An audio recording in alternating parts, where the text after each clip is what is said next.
Of course, email me, let me know.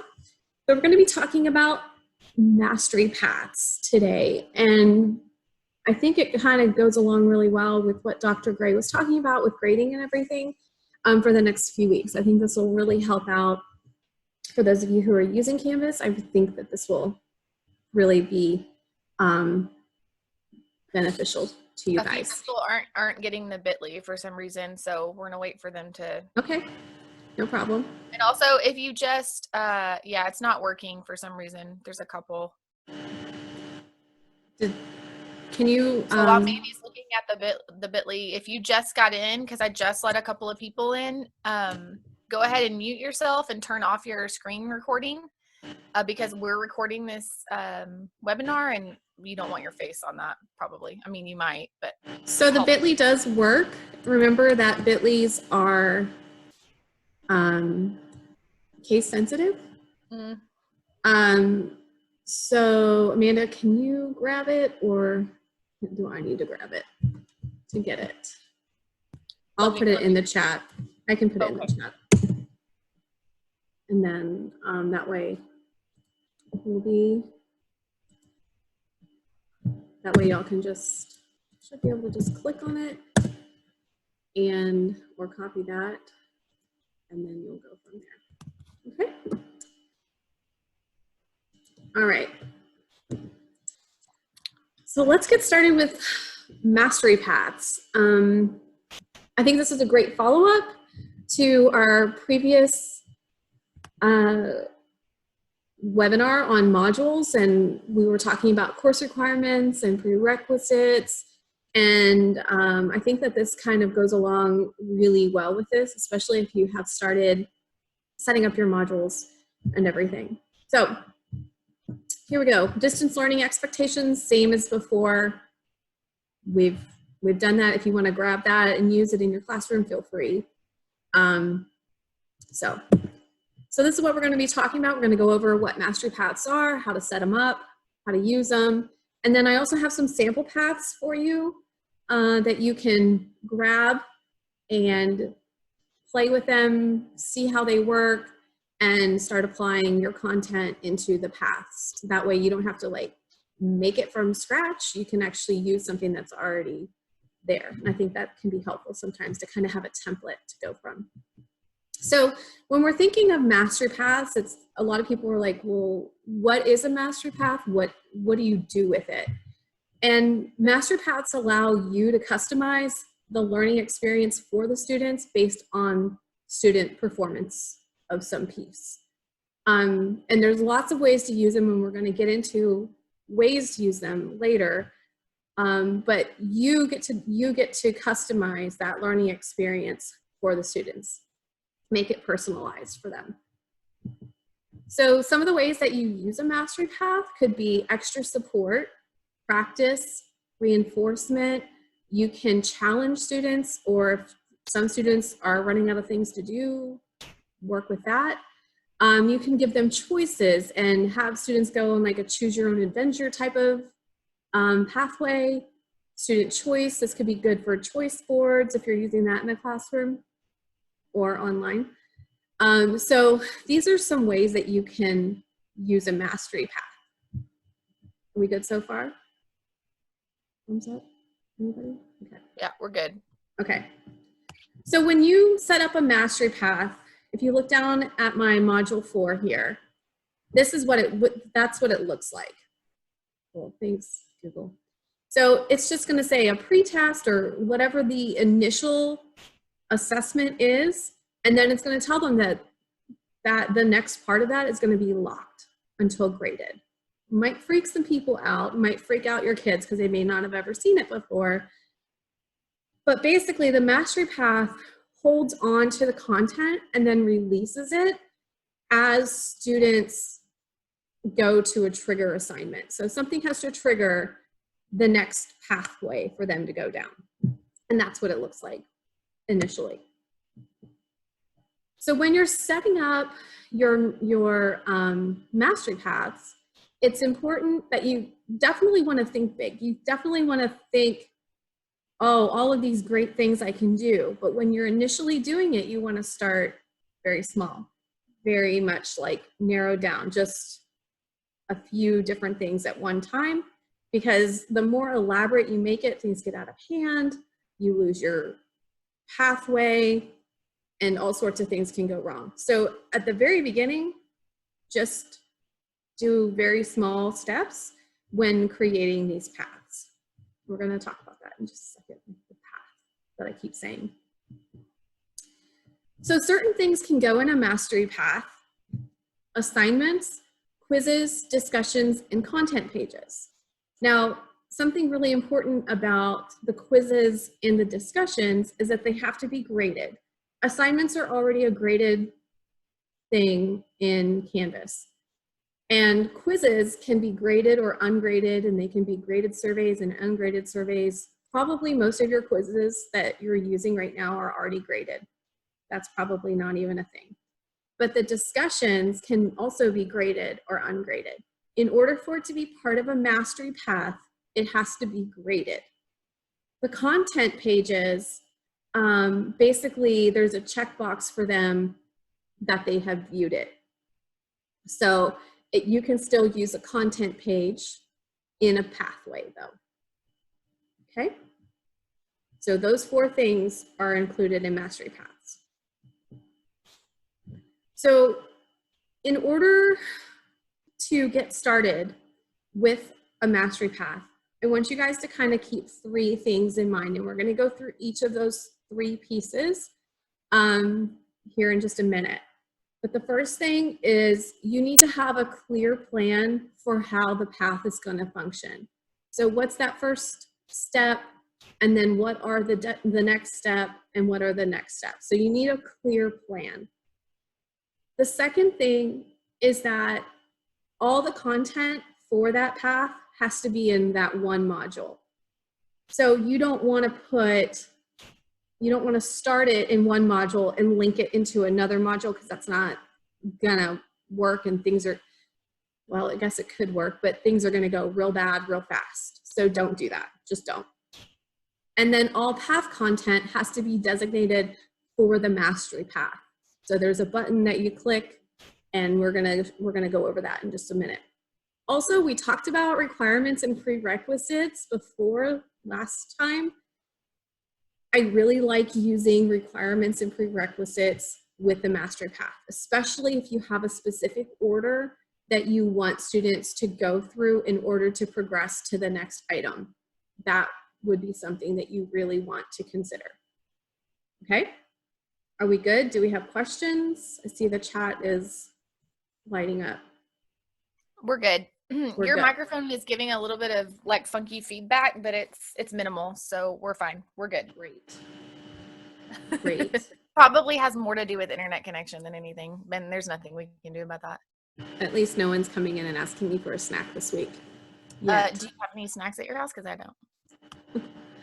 Oh God, they're coming. Okay. Emmy, go. Just a second. Just a second. So this is the first step, mapping out the path before you start. So the first step is this pretest. It doesn't literally have to be a pretest. And we're going to talk about, like, for those who maybe want to do a book group or something else, go. There's other things that you can do, but you just want that initial assignment, that initial quiz, that initial piece where you can then move them into their pathway. So then you would have 3 levels, and you have up to 3. That's what these little guys over here, you have 3 different paths that they can go on. So if you want to consider it like high, medium, low, or 1, 2, 3, or however you want. So then you have your activity, activity, and activity, and this is different for everybody. And then that last, then you can have them move over to the next one. For the challenge, for the people who are in the challenge group, maybe they just move straight into a post-test, maybe there is an activity there. For the second group, there's a practice activity, and then they move to the post-test. For this last group, because they scored really low, maybe you give them a video tutorial, then you give them the practice activity, and then you move into the post-test. Does that kind of make sense? This is where mapping it out is really important. So you may want to use something like Post-it notes and lay out some Post-it notes and say, okay, this is my pre-test, my initial trigger activity, and these are my different groups. And then these are the things that I want them to do in these groups. And this is how I want them to be arranged down this path. Keep in mind that you still want things to, be equitable for the students. For my challenge group, I don't need for them to do a video tutorial because they've showed me that they have mastery of this concept and they can just move on. But I want them to do that at that last assessment. I need for them to do that last assessment. For that middle group, they need a little bit of work, but they don't need a tutorial. So I'm going to give them a practice activity. And then once they've shown me, maybe I've put a requirement on it that you have to score an 80, and then they can move on to the post-test. But that last group, again, they need a little bit more. So I have a video tutorial for them, practice activity, and then they move on to the post-test. Does that kind of make sense how you line up your paths? We good? Yes? Butler, we good? Yeah, hang on. If they do well, can the pretest be the last thing?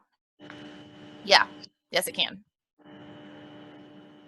You mean again, the pretest again is the post-test? Yeah, this is just kind of like a soft example. So you could move, and that's why she suggested Post-it notes. You could move any of these pieces anywhere you wanted to. So if you wanted to put that pretest and make it like a post or something, it just has to be a separate assignment, and we're going to talk about that too. It just has to be a completely different assignment because there's some. You can't use, you're not going to want to use it again or it will throw them out of the path. So because that pretest is going to be set up as your trigger. And so the trigger is going to put them into the pathway. So because of the way the mastery paths are done, if you give them like another attempt on the pretest, it could throw them back into the path so that they have to start with the pretest again. So I would say either give them a different assignment as the post-test or give them that same one, but name it again something different so that it's a separate assignment or a separate quiz. Does that make sense? A good question. Yeah, that's a good question. Okay. All right, so then this is what it would look like. This is a possible plan that you would have here. Start the course, and maybe at the very beginning, you don't even start with the pre-assessment. Maybe everybody does a recorded lecture, an activity, and there's readings, okay? Maybe everyone does that. But then there is a point that there is a pre-assessment quiz, and that's your trigger. So that phase 2 here, this is your trigger event.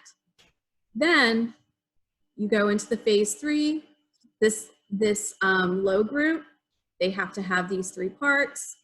The intermediate group gets these 3 parts, and the advanced group gets these 3 parts, okay? Which then would also lead into the assessment quiz at the end. And so that's one of there are so many different ways to do the paths. It just depends on your content and how you want to put stuff in here and the purpose behind what you're going to be using the mastery path for. So this is one way.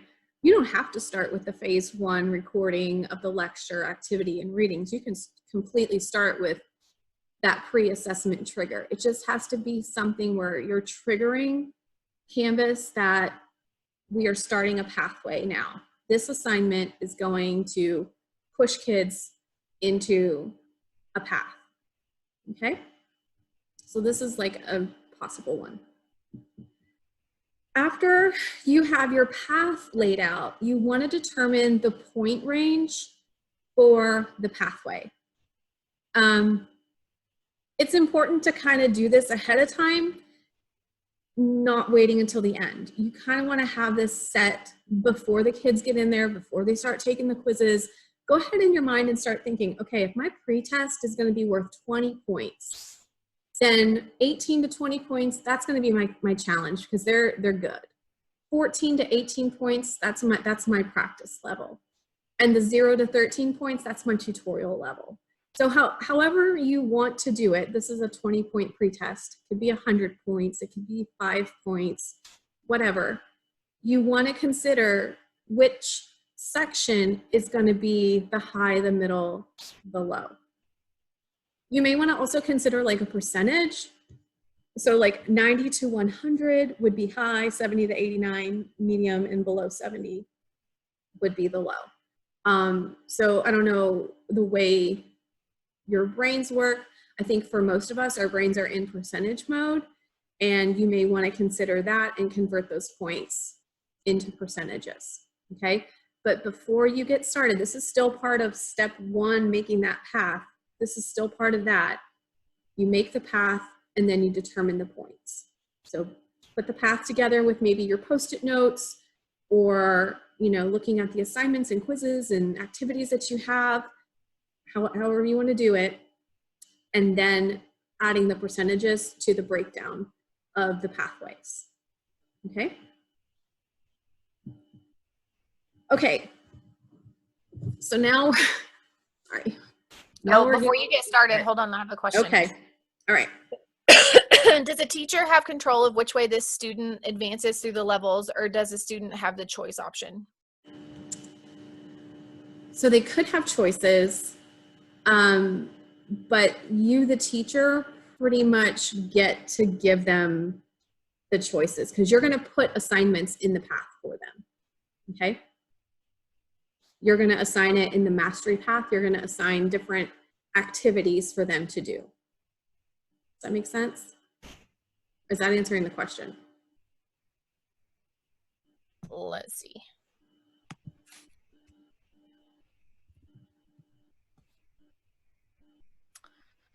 No response yet. We'll just keep going. Okay. So you want to make sure, number 2, that everything is in the same module. So here's my module 4. I have my pretest. I have a challenge activity, a practice activity, a post-test, and a grammar review. I'm an English teacher. That's what I did. Sorry. What I would tell you is make sure that you either have them in the order that you want them to do them in, or you use prerequisites and requirements here. Notice that mine are not in an order. If I just let my kids go to this out of order, according to the mastery path, it could just go everywhere. So put them in order unless you have the requirements set up. Okay. Sorry. So you'll see this first one, the pretest here, it says mastery paths. It's assigned to everybody. This is my point range. This shows that this is assigned to multiple groups, and this is also a point range. Everything is published, and everything is in the module. Everything's in there, okay? It's really important that when you do this, that, whoops, I don't want to go there yet, sorry, that these are real assignments. These are real quizzes. This is real content. It needs to be full, completed. Do you have to have all the directions completed? No, you can go back and do that. But this is a real quiz with real points assigned, with real questions in there. This is a real activity that has points assigned, that's in there. So it just makes it easier that everything is already done and you can just put it where it belongs, and you're not having to go back and do all the things. Back to the recording. All right, so everything is in the same module. This is not linking to another module. This is within this one module.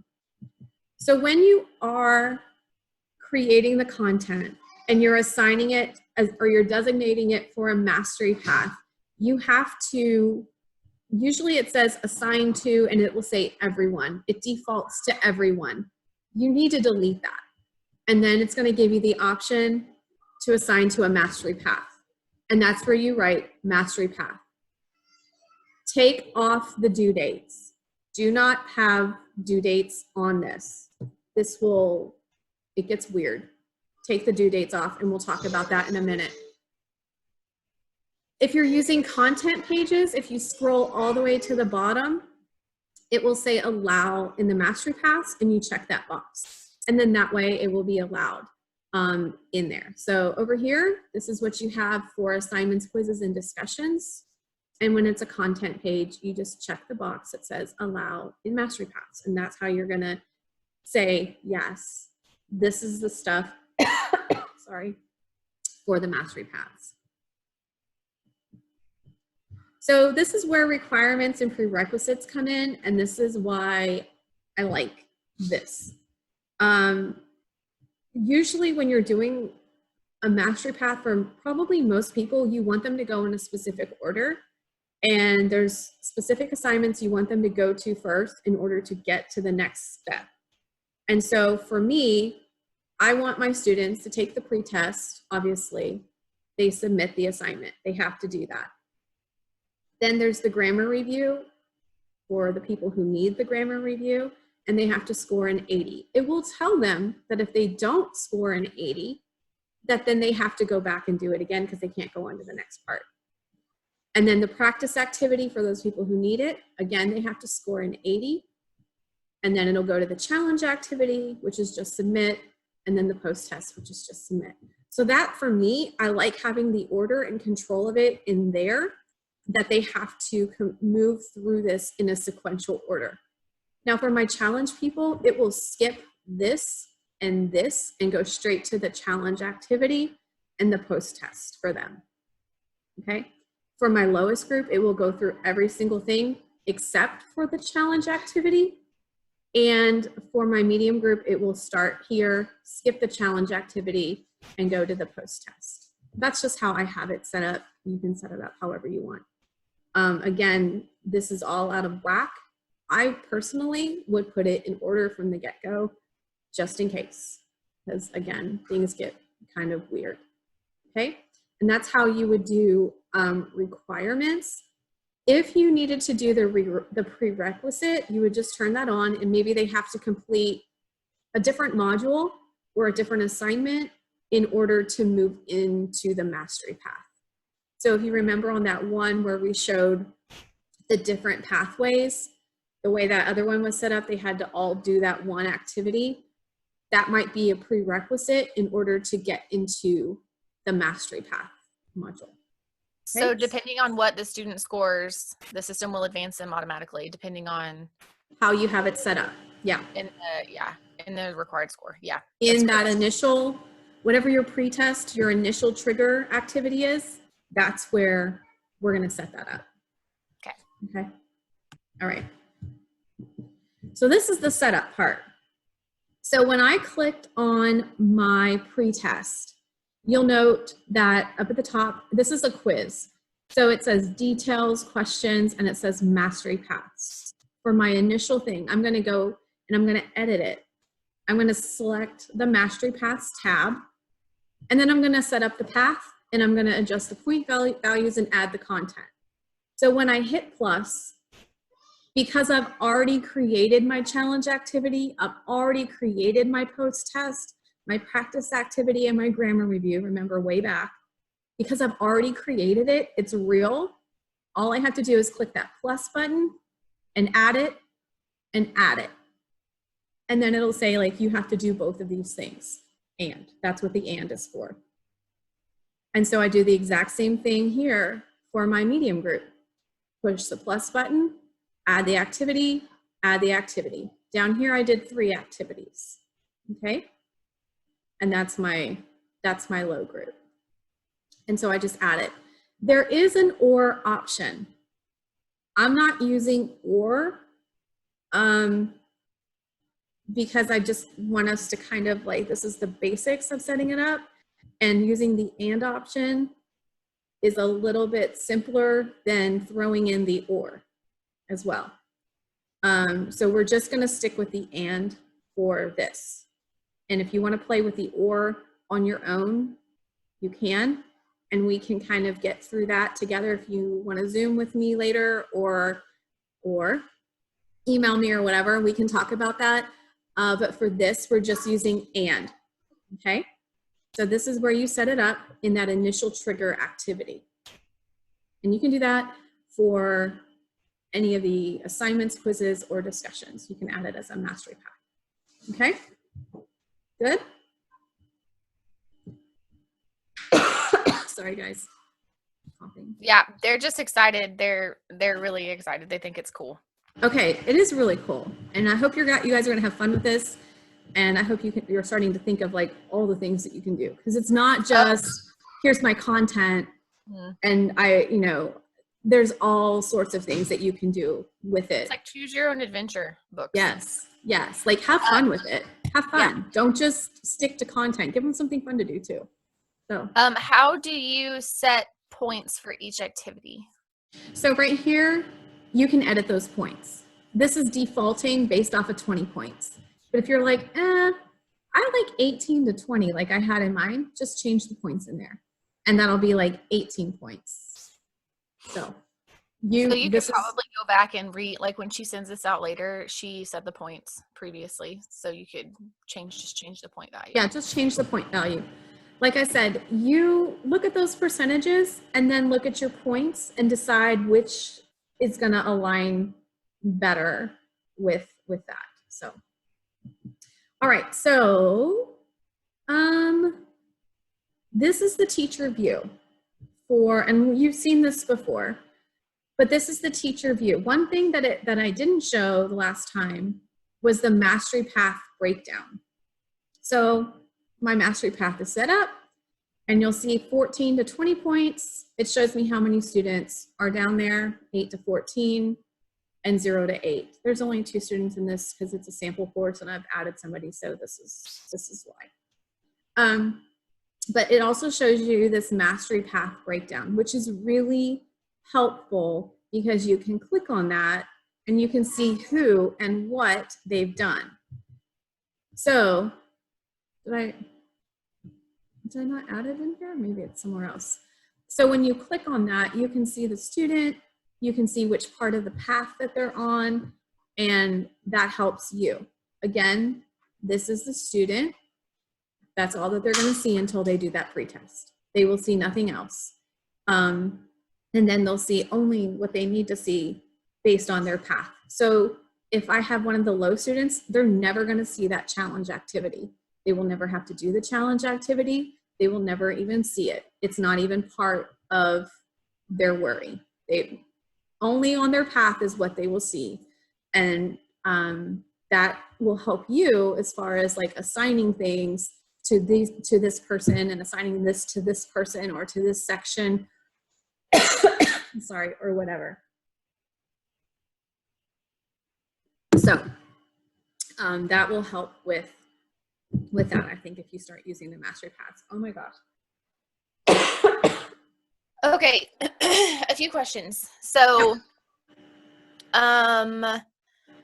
Shaughnessy said she was with the point values. She was talking about on each individual activity, the challenge activity, test, that kind of thing. And I think the answer is yes. Or like how? So like if you want to like create different point values for the different activities instead of 100? Yes. Like that? Yeah, it's just like anything else. Whenever you do an assignment, whatever point values you want to do. I'm keeping everything at, basically a 100 points, except for that post and pre-test. Okay, that answered her question. But you absolutely can. You absolutely can. If you want to make that pre-test 100 points, make it 100 points. Yeah. Or 5, whatever you want to do. That's what I'm saying. Like in your mind, you may want to use percentages instead of the points, if that helps. Right. So it'll help you organize it on the whole. Another question, Friedley. Can you make a unit test that everyone takes the pre-test to initiate mastery paths? Maybe it would be set up as like a retest situation or remediation. So the unit test is the trigger? Is that what he's saying? Let's see. Yes. Yeah, the unit test can be a trigger, and then they go into the different paths for the different assignments that they need to do regarding their mastery of that. Is that right? Yes. Yeah. Yes, you can. You can call it anything you want. You can make the trigger anything you want. It's just make sure that when you're assigning those different pathways that you're making it, you're not making everyone do something so challenging that they're not ready for it, and don't make everyone do a video tutorial of something if they don't need it, or however you're doing it. Just make it equitable for those different levels. That's how you're going to differentiate right there. So keeping all those things in mind. Okay. Okay. The biggest tip of this entire thing is test your path before you use it with your students. Test it and test it and test it, and then test it a few more times. Okay. Remember, you have 3 different pathways. You can only use, you can use 2 if you don't want to use all 3, but you have up to 3. So if you're using all 3, you need to test all 3 and make sure that they're going where they need to go. So test that high group and make sure they're only getting that information. Test that medium group, make sure they're getting that information. Test that low group, make sure they're getting that information. And then look and see what it's doing. The biggest thing that will happen, and this has already happened to me when I was playing with this, is I didn't make it a mastery path and things were all crazy. So I forgot to make something a mastery path. And that's usually where it stems from. So just make sure that you test it, and you test it, and you test it. And when you think it's done, test it again. That's the biggest tip, okay? And it may help also to create a course and make up random students and do that so you can see all of the different things. So if you don't want to do this in your sandbox, create a course. And Sounds like Jurassic Park at your house right now. I am so sorry. Like just 5 weeks. While you're talking this moment, in the chat, we're going back and forth right now. Not back and forth, but someone. You're on mute. Oh, sorry. We're going back and forth in the chat. I muted myself on accident. Keep in mind what has to be, or what is your trigger, has to be graded. And so just to point out, Canvas will grade it for you, correct? Like if it is a quiz, and that's what most people use, is a quiz to do the mastery path, because it is self-graded and you don't have to. But for my English teachers out there, if you're doing like a rough draft or a first draft of an essay, it's going to wait on you to grade it. So you have to keep that in mind. It's not going to give them that pathway until it's graded. So you can absolutely give them an assignment and have them submit something. And then once you grade it, then it'll push them down the path. But it's going to take that grading of the assignment or even the discussion in order for it to go. So that's why I'm saying you may want to do a quiz. You don't have to do a quiz. You do have other options. Okay. All right. Biggest tip: test, test, test. Okay. So this is where the what about. How do I know which path the students are on? Over here, you'll see this breakdown when you get into that initial assignment, and it'll show you the breakdown. For this one, I had one student who was on this path. When I click on that and I click 1 out of 2 students, it will tell me which student. It'll show me what they scored, and it'll allow me to also view their submission, and it'll show me if they have where they are on these activities. They did not go on at this time. So that's all that it showed me. So you can see, you can track where they are. So if you're concerned, you're like, they really should be farther along with this by now, or they should be finished with this by now. Go in there and look. Go in and see where they are, and you can prod them with send a message. You can prod them along and check in with them and see how they're doing. And if they keep taking this activity and they keep doing it over and over and over again, and it's not getting better, message them. See if they need something. If they're not getting it, or they are struggling with it, find out what's going on. And you can do all of that just by clicking right there. Okay, so that's a really helpful view. but you're gonna find that view when you hit the, that trigger activity. That's where you're gonna find that. Okay. Really not good. Okay, so some cautionary tales with mastery paths. These are not like, oh, we shouldn't use them as a result. Just be aware, and this will help you troubleshoot when you come across this. So if a student receives an error message when clicking next, because you know at the bottom after, when they're in a module, they can click next and it should move on. Sometimes it doesn't because you're in a mastery path. So if they receive an error message, have them click on the module and they will go back and the unlocked item will be available. That's it. That's all there is to it. So it's not a big deal. Just tell them ahead of time, we're using a mastery path for this, or however you want to explain it. If you see this message, click on modules and your pathway will be available. The other thing is that hang on really quick before you keep going. They want to make sure, I want to make sure that I answer this correctly. So the only things that must be graded are the test and post test. The middle assignments don't necessarily need to be graded before moving on, correct? No, they will need to be graded before they move on. Yes, everything will. In order for that path to be available, unless it's graded, they're going to have to grade, either have it automatically graded or they will have to grade it. Yeah. Okay. And is there a way to override a student in paths?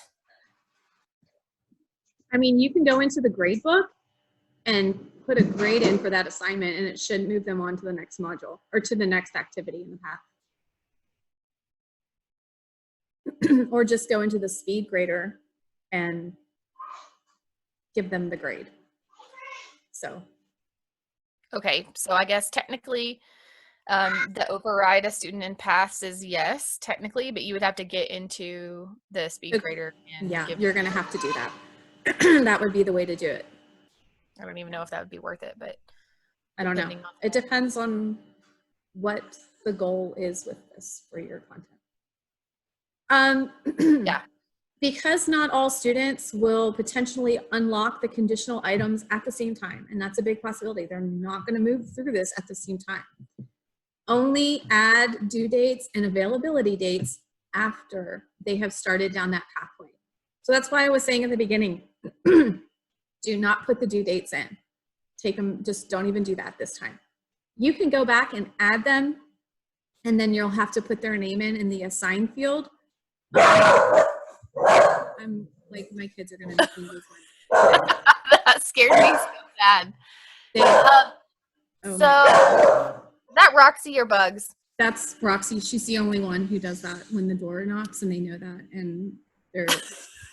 So, okay, you could require that they, for example, that they watch a video to move on, but an assignment would need a grade. So for the video, that would have to be the assignment, that you embed that video in the assignment and it's graded, and that a requirement would be like they view the item. That's when you would use the requirements. And then you would note that to the side that they don't score something on it, that they just have to view it. Right, because, and Shaughnessy just pointed out, in requirements, you have options to view the item, submit the assignment. Yep. So, so that's the second thing. If you have a module setting that requires that conditional item must be viewed or submitted, that don't be surprised when, you know, that things aren't releasing when they're supposed to be. So don't place the module requirements on an item that's going to be accessed by some students and not all based on their release. So just be careful, practice it, and think about what you need to release at those times for the students. If you use content pages as conditional items, you will find them in assignments on the syllabus course summary list. Don't let it freak you out. It's just going to do that because it becomes an assignment. That's all. Some people notice it. Some people don't ever notice it because they don't ever use it. If you never use syllabus at all, you'll never even notice it. Your students will never even notice it. It's just going to classify it as that, and that's just the way this is set up. And then this is what I was talking about quizzes from Instructure. And then there's a whole lot because it's like their language. But basically, that last part's the most important. A mastery path will loop to the original trigger if you have multiple attempts enabled for that quiz. And that actually happened to me when I was testing out my paths, that I had multiple attempts on that quiz and I couldn't get out of it. And it just kept going back. So take the multiple attempts off of that pre-assessment. You don't need it. They only need to do it once to put them in the pathway. And then if you're going to use that assessment again, put it at the end, and then you can allow for multiple attempts or whatever. So it's going to put them in a different path, and you kind of want to just, you may not want to do that. Let me just put it that way. I would just take off the multiple attempts, give them that one attempt, put it down the pathway, and go. Okay? So, but then again, you may want that. So the only problem is that sometimes when you have that, it loops and you can't get away from that. So just keep that in mind. Proceed with caution when doing that. Okay? Good. All right. Other uses for mastery paths besides content. English definitely can use this for book groups when you have to select a novel. This is a way to do choice boards. This is a personalized learning menu. And then also another feature is to allow release of answer keys, because I know some classes want students to have an answer key, but they have to have completed something in order to get the answer key. So that can be part of the mastery path. So these are some other ideas, and it may not make sense, like how would I do this for like a book group, but basically you would just give like 3 choices for a book, and then like 1 point, 2 points, and 3 points. And 1 point would put you in this path, 2 points would put you in this path, 3 points would put you in another path. And again, as an English teacher, I really like that. Someone is asking, if you put the multiple attempts at the end, can you view the scores and number of attempts made? You mean for the post-test? I think so. Yeah, because I think that's is going to be the exact same way. I actually haven't tried it with the post-test. I haven't tried it. So that would be something to take a look at. And based off of this, because that's the end and it doesn't propel you anywhere else, I would guess, because that's assigned to everybody too. So that'd be something to take a look at here in a minute. Okay. All right. This is for you guys. I have 3 sample courses that you can get from Commons. These are the links to them. This is a Canvas Mastery Path sample. What I really like about this one is that it shows one for differentiation, one for student choice, one for individualized learning paths, one for like and just-in-time feedback and self-directed learning. So it shows all of those things and how you would have them set up. So I really like that one. Then there's a practice course. It's just meant to practice setting up the mastery paths. These are courses that you can't screw anything up. You're just going to download them and import, or not download, you're just going to import them into one of your courses. So a sandbox or a course that you created just for mastery paths, just trying things out.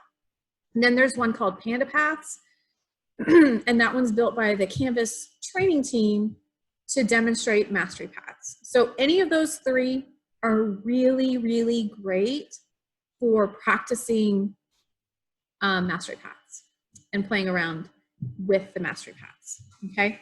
So like you click on it and it just takes you here, and then you can see as my computer loads. You can see here what all is part of the path. So mastery path for choice, how they have it set up, a combo mastery path, a testing mastery path. That way you have some options. There's 4 different ones there. And then you would just import. If you've never done this before, you just import, you search your Canvas course, check it, and it will import it into the course for you.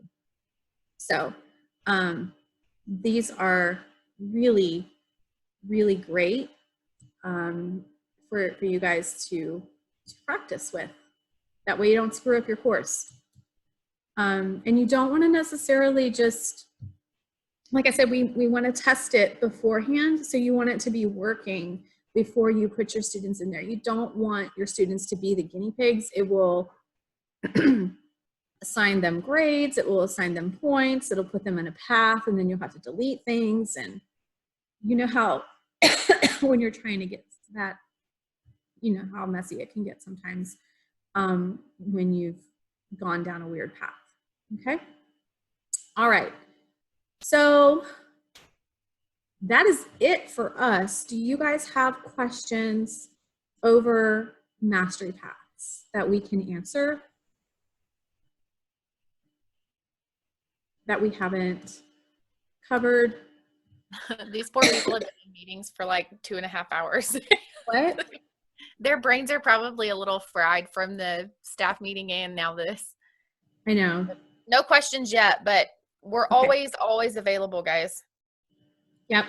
So that one, again, if you don't have a copy of this, I know I just gave you a preview copy, but I think this one actually gives you the actual copy. So if you want to grab that and you can get started. Let me see if I have my Canvas up. I do not have my Canvas up. I did have my Canvas up. This one here is what it would look like in Canvas. Y'all know my sample course. This is my module. And right here, if I were a student, let me go pretend I'm a student. And hopefully, my kids are like wrestling in the other room trying to kill each other. You know, just normal. Yeah. Okay. Apparently, did I move some things around? Oh, that's because I've been this student. So anyway, I've already gone through it. It shows me as a student, I've already completed all the items, my pre-test, my practice, and my post-test. If I go in here, I can see in my post-test that I got my 20 points. And this was my first attempt. Let's see what happens. Oh, look at me, my grammar. It's awesome.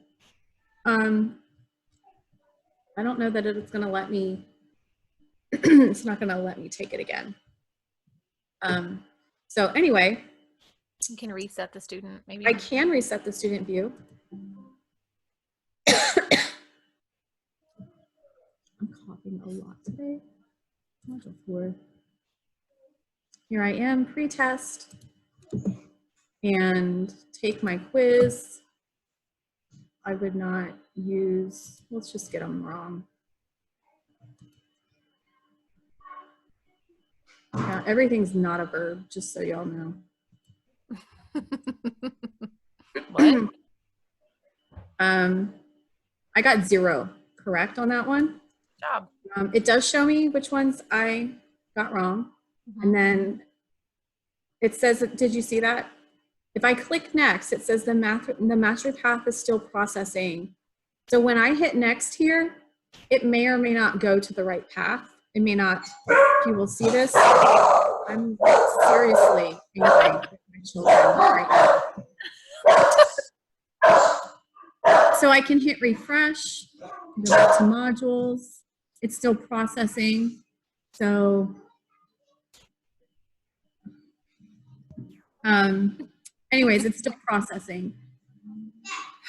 So that's going to be something that that you get sometimes. So you may have to give them a minute. If I do leave student view,